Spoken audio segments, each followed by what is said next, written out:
मित्रों नमस्कार, मैं हूं राकेश कुमार। आप देख रहे हैं मत अभिमत। मित्रों, विशेष सर्वेक्षण संविदा कर्मी एवं अभियंता संघ द्वारा अनिश्चितकालीन हड़ताल जारी है।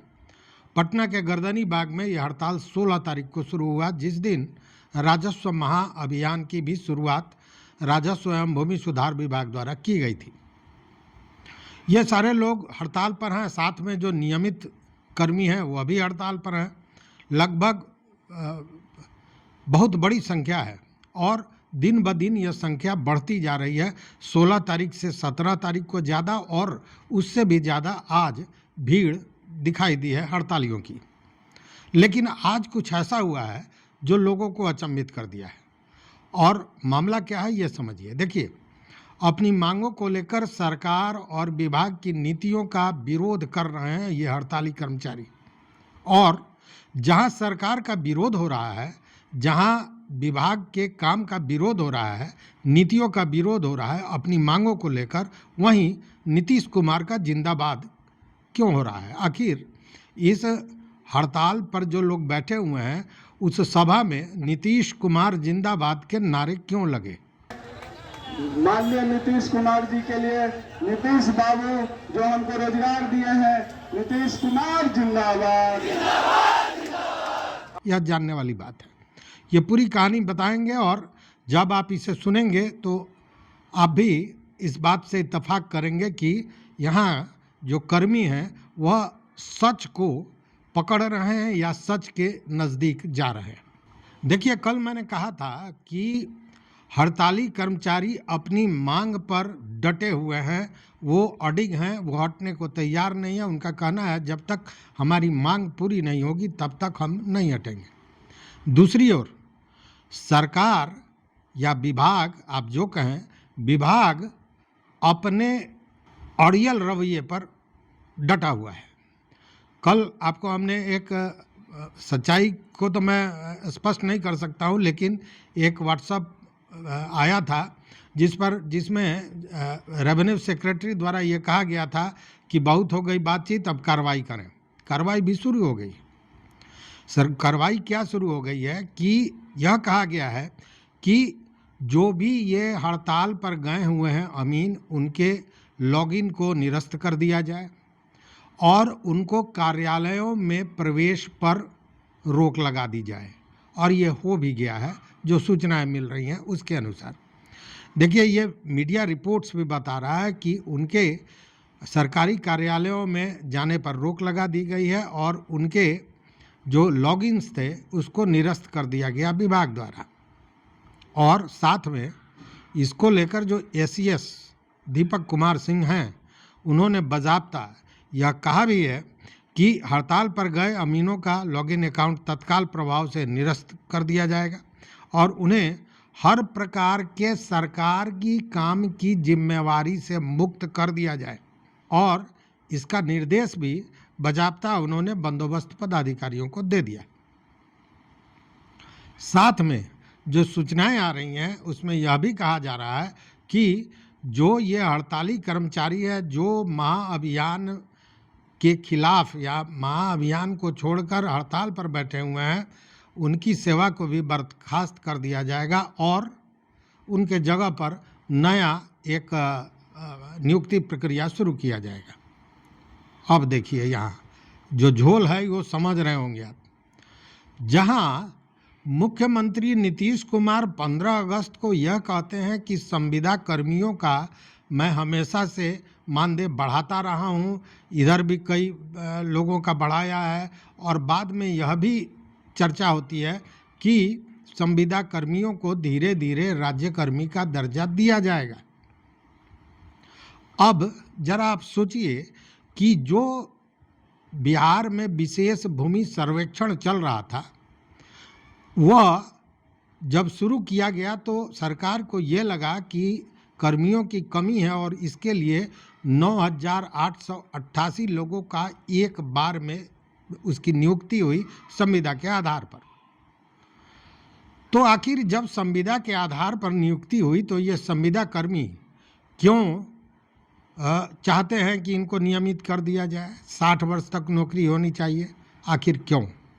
इसके पीछे बहुत बड़ा राज है, वो अभी खोलेंगे। लेकिन उसके पहले बता दें कि इनके हड़ताल पर जाने से महाअभियान पर क्या असर पड़ा है। शहर के नज़दीक एक सूर्यपुर पंचायत है और वह पंचायत महत्वपूर्ण इसलिए है कि शहर से सटा हुआ भी है और साथ में विधायक का गांव है, जो यहाँ के विधायक हैं, मोतिहारी के विधायक हैं। तो मैं वहाँ गया और वहाँ लोगों से मिला, कई लोगों से मिला। उसमें से दोनों ही व्यक्ति जो कह रहे हैं, उसके बाद आपको समझ में आएगा कि इस महाअभियान का जो ढोल पीटा जा रहा था वह पदाधिकारियों के बंद कमरे तक ही रह गया। शायद मैं इसलिए कह रहा हूँ कि कई मीडिया घरानों से खबरें आ रही हैं, फोटो भी आ रहा है कि महाअभियान चल रहा है, लेकिन मैं ज़्यादा को छोड़िए ना, दो ही आदमी को देखिए, आप समझ में आ जाएगा कि स्थिति क्या है। देखिए इनका बयान। ज़मीन की समस्या को दूर करने के लिए महाअभियान चला है, जिसमें घर घर जमाबंदी का कागज़ देना है, आपकी जो परेशानी है उसको दूर करना है। अभी तक आपके यहाँ कोई आया है? अभी तक नहीं आया है, लेकिन सुने हैं कि आएगा। वो अभी आया नहीं है, सुने हैं जाएगा। महाअभियान के बारे में जानते हैं? हम तो रेडियो सुनते नहीं है। मैंने ऐसे कहीं कोई आपसे मैंने भेंट भाट नहीं किया है? ना ऐसे जमीन वाला ना ऐसे तो कोई भेंट नहीं किया। कोनो राजस्व कर्मचारी चाहे ये होता है क्या कहते हैं अमीन, ये सब कोई नहीं आया है? नहीं, अमीन तो अभी तक नहीं आया। क्या नाम हुआ आपका? मेरा नाम निर्मल दास है। निर्मल दास। कौन गांव हुआ? निर्मल चंद्र दास। निर्मल चंद्र दास। ये कौन गांव हुआ? परौलिया कॉलोनी है। परौलिया कुढ़नी परौलिया कॉलोनी। कॉलोनी। अच्छा अच्छा। पंचायत कौन हुआ? सूरजपुर। सूरजपुर पंचायत हुआ। धन्यवाद। ये राजस्व महाअभियान चल रहा है, इसकी कोई जानकारी है आपको? ना, नहीं जानकारी है सर, कोई जानकारी नहीं है। कोई जानकारी नहीं है। यहाँ कोई राजस्व कर्मचारी या अमीन वगैरह कोई आया था? कोई नहीं आया है अभी तक। अच्छा, इसकी जानकारी भी नहीं है कि क्या हो रहा है? हाँ, नहीं जानकारी है सर। क्या नाम हुआ आपका? संतू प्रसाद। ना कोई आया है। अच्छा, कौन जगह हुआ गांव? सूरजपुर हुआ। ये सूरजपुर पंचायत? सूरजपुर पंचायत। गांव? गांव सूरजपुर। अच्छा अच्छा। तो सुना आपने, मतलब कि महाअभियान पर बुरी तरह असर पड़ा है। महाअभियान का जो ढोल बज रहा था वो ढोल फूट गया है। कारण ये जो संविदा कर्मी हैं, विशेष सर्वेक्षण के लिए ही इनकी नियुक्तियां हुई थी, ये हड़ताल पर चले गए हैं, इनका सहयोग नहीं मिल रहा है। और जब मैन पावर नहीं होगा, जो राजस्व से जुड़े हुए लोग हैं, तो उस काम को कर पाना मुश्किल है। लेकिन एक और जहां मुख्यमंत्री कह रहे हैं कि संविदा कर्मियों को राज्य कर्मी का दर्जा दिया जाएगा धीरे धीरे, और यही मांग है इनका कि हमको नियमित किया जाए, तो फिर वैसी स्थिति में डराने धमकाने की जो राजनीति, जो रणनीति पदाधिकारियों द्वारा, विभाग द्वारा बनाया जा रहा है, जो दबिश बनाई जा रही है, उसका क्या कारण है? एक तो हमको लगता है कि ये जो नौकरशाह होते हैं, उनको इस तरह की ट्रेनिंग ही होती है कि पहले डरा लो, धमका लो, बाद में फिर समझौते की बात करना, और अंत में मामला समझौते पर ही जाकर टिकता है। तो शुरू में ही समझौता क्यों नहीं? थका के, वो एक फिल्म हमने देखी थी, बहुत पुरानी, बहुत धुंधली याद है, लेकिन वो डायलॉग मुझे याद है कि एक शायद हीरोइन है, हीरोइन का पीछा कर रहा है एक जो उसमें खलनायक है, जो घोड़े पर बैठा हुआ है, और उसके डर से वो हीरोइन भाग रही है, वो दौड़ रही है, और ये घोड़ा पीछे से बड़ी आराम से उसको खदेड़ रहा है, और खदेड़ते खदेड़ते कहता है कि थक जाना तो कहना, घोड़े पर बिठा लूँगा। मतलब कि पहले डराने धमकाने का ये जो रवैया अपनाया जाता है, वो उसी तरह अपनाया जाता है कि जब थक जाएंगे तब उनसे समझौता किया जाएगा, पहले थकाने का काम किया जाता है। और वही कारण है कि आज जो इन लोगों का सभा स्थल है हड़तालियों का, उस पर नीतीश कुमार जिंदाबाद के नारे लगे।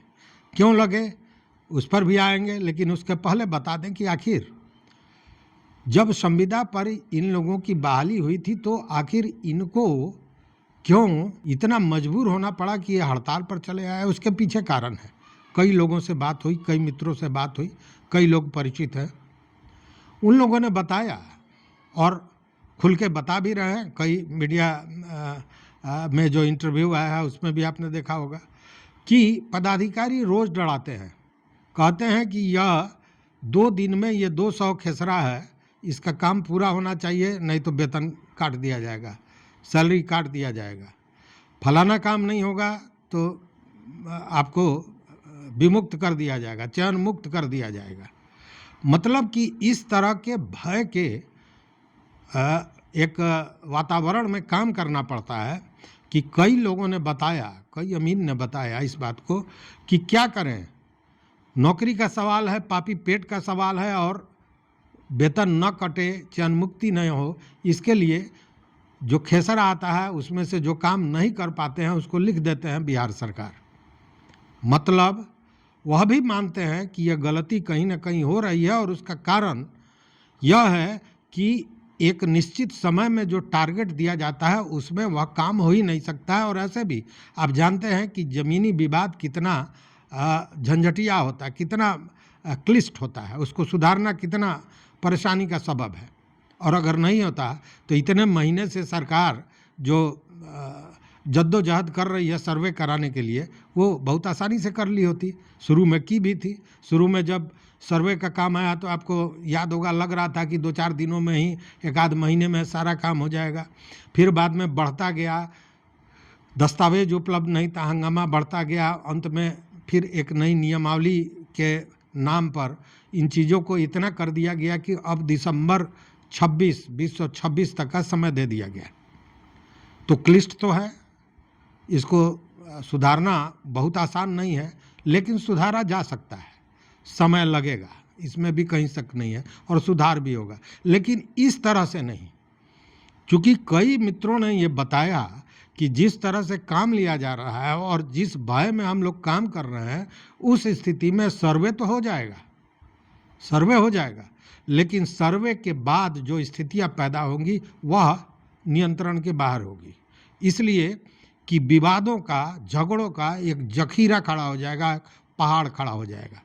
चूँकि जो भय है, जो एक टारगेट है, उसको पूरा करने के लिए गलत का सही, सही का गलत किया जा रहा है। ये खुद स्वीकार किया है लोगों ने। अब उस स्थिति में ज़रा बताइए कि सर्वे के बाद होगा क्या?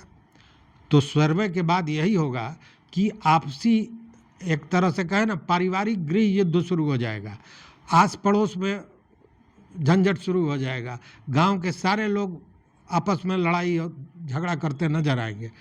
और जिस उद्देश्य से सरकार ये सर्वे कराना चाहती है कि भूमि विवादों को समाप्त किया जाए, वो भूमि विवाद समाप्त नहीं होकर बहुत बड़ी संख्या में, बहुत तेजी में बढ़ जाएगा। और दोषी कौन है? दोषी कौन है? देखिए, एक पक्ष की बात नहीं करें, दोषी है कहीं ना कहीं यह जो व्यवस्था है जिसमें इस तरह की टारगेट दी जाती है, इस तरह का भय दिखाया जाता है, वह। और यह दिखाता कौन है? ब्यूरोक्रेट्स, जो उच्चाधिकारी हैं। अभी पिछले दिनों आपने देखा होगा, बीएलओ, एक बीएलओ का जांच के क्रम में, जगह मुझे याद नहीं है, ये खबरें आई थी, उनके काम का निरीक्षण करने, काम को देखने, उसकी समीक्षा करने एक उच्च पदाधिकारी पहुंचे थे, संभवतः डीडीसी, और उन्होंने एक बीएलओ को अपभ्रंश भाषा बोल दिया, जिसके बाद सारे लोग बिफर गए और बाहर निकल गए। समीक्षा नहीं हुई। लोगों का यह था कि ठीक है, हमसे आप काम लीजिए, दिन रात आप काम ले ही रहे हैं, बावजूद सम्मान भी तो देना चाहिए, आप गाली गुप्ता करके तो काम नहीं करा सकते हैं। तो कहीं ना कहीं वो स्थिति यहाँ दिख रही है। और भीतर की बात है कि लोगों ने इस बात को एक्सेप्ट किया है कि उनके साथ जो स्थितियाँ बन रही हैं, उसमें उनके लिए इस भय से मुक्ति के बाद सही काम करने के लिए ये आवश्यक है कि कम से कम 60 साल की नौकरी का उनको गारंटी मिलना चाहिए, या फिर उनको राज्यकर्मी का दर्जा मिलना चाहिए, नियमित करना चाहिए। तो ये भय मुक्ति के लिए जरूरी है, अन्यथा निश्चित रूप से स्थितियां गंभीर होती जाएंगी। दूसरी बात, देखिए, अब आज जो भाषण हुआ है, उस भाषण को जब आप सुनिएगा तो आपको स्पष्ट लगेगा कि यह जो हड़ताली कर्मी है, जो 5 सूत्री मांग को लेकर चल रहे थे, आज तो उन्होंने कहा कि हमारी दो मांगें मान ली जाए तो कोई दिक्कत नहीं है। एक मांग क्या, तो एक 60 वर्ष हमारे नौकरी का आयु सीमा रखा जाए या फिर नियमित किया जाए, और दूसरा कि जो ये बंदोबस्त पदाधिकारी हैं या कानूनगो हैं, विशेष सर्वेक्षण अमीन है, विशेष सर्वेक्षण लिपिक है, इन लोगों को एई जेई और यूडीसी का वेतनमान दिया जाए। मतलब कि पैसे के साथ सम्मान मिल जाएगा तो ये काम बेहतर होगा। हालांकि जब ये बातें होती हैं तो उसमें आप देखे होंगे कि हमारे वीडियो में बहुत सारे सैकड़ों कमेंट्स आए हैं। उसमें कुछ लोगों ने कहा है कि ये अमीन जो हैं वो अवैध कमाई करते हैं। तो अवैध कमाई, देखिए हर जगह ऐसे कुछ लोग होते हैं, लेकिन कुछ लोग के चलते पूरे समाज को पर उंगली उठाना ये कहीं ना कहीं गलत है। तो दो चीज़ों की मांग है, एक कि भरपेट भोजन मिले, मतलब जो वेतनमान हो, और दूसरा सम्मान मिले, काम का अधिकार मिले। सम्मान तभी मिलेगा जब आपको यह नहीं लगेगा कि जब घर से आप सवेरे जा रहे हैं तो ये सोच के जा रहे हैं कि आज हमारी नौकरी है कि नहीं, और जब शाम में लौटते हैं तो ईश्वर को, ब्रह्मांड को या आप कहीं ना कहीं धन्यवाद देते हैं कि आज नौकरी बची हुई है, कल पता नहीं क्या होगा। वैसी स्थिति में, वैसी मानसिकता में काम हो भी नहीं सकता है।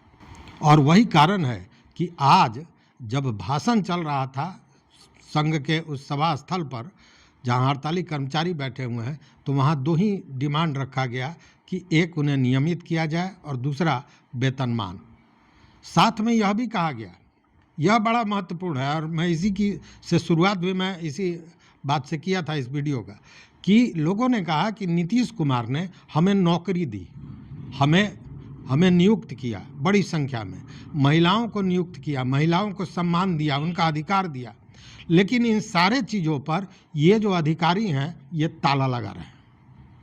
मतलब कि लगातार जो अफसरशाही, जो नौकरशाह की बात होती है कि नीतीश सरकार में नौकरशाही जो हावी है, उसी बात की चर्चा आज वहाँ भी हुई।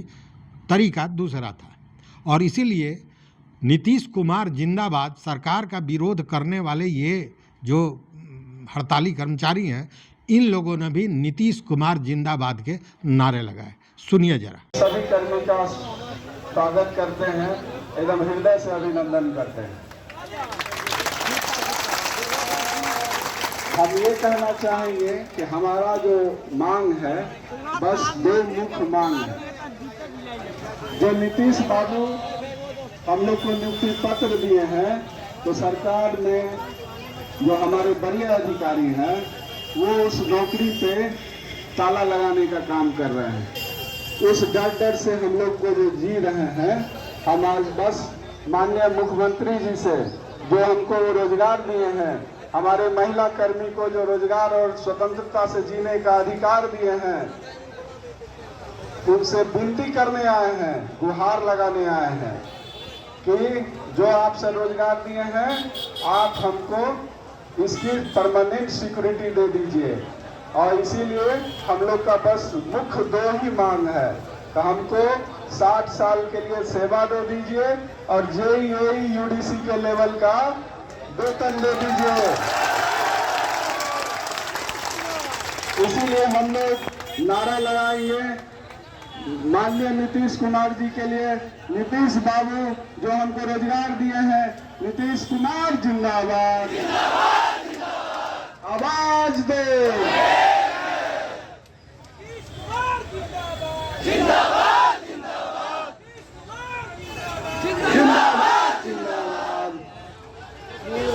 जिंदाबाद जिंदाबाद जिंदाबाद।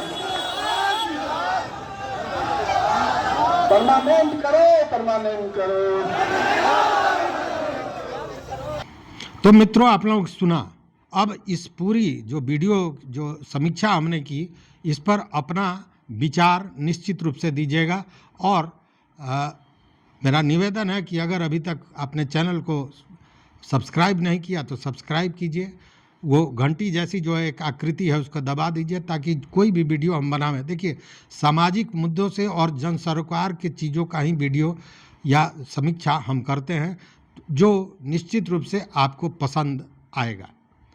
तो शेयर कीजिए मित्रों के साथ, लेकिन कमेंट ज़रूर कीजिए। कुछ कहना चाहते हैं हमारे कमेंट बॉक्स में कह सकते हैं, डिस्क्रिप्शन में हमारा व्हाट्सएप नंबर है उस पर भी विचार कर सकते हैं। कई मित्र जो अभी हड़ताल पर बैठे हुए हैं वो लगातार हमसे जुड़े हुए हैं और वो अपनी बात हमारे व्हाट्सएप पर कह रहे हैं और सारी जानकारी भी दे रहे हैं। इसके लिए उन सारे मित्रों को बहुत बहुत धन्यवाद, कोटिशः आभार।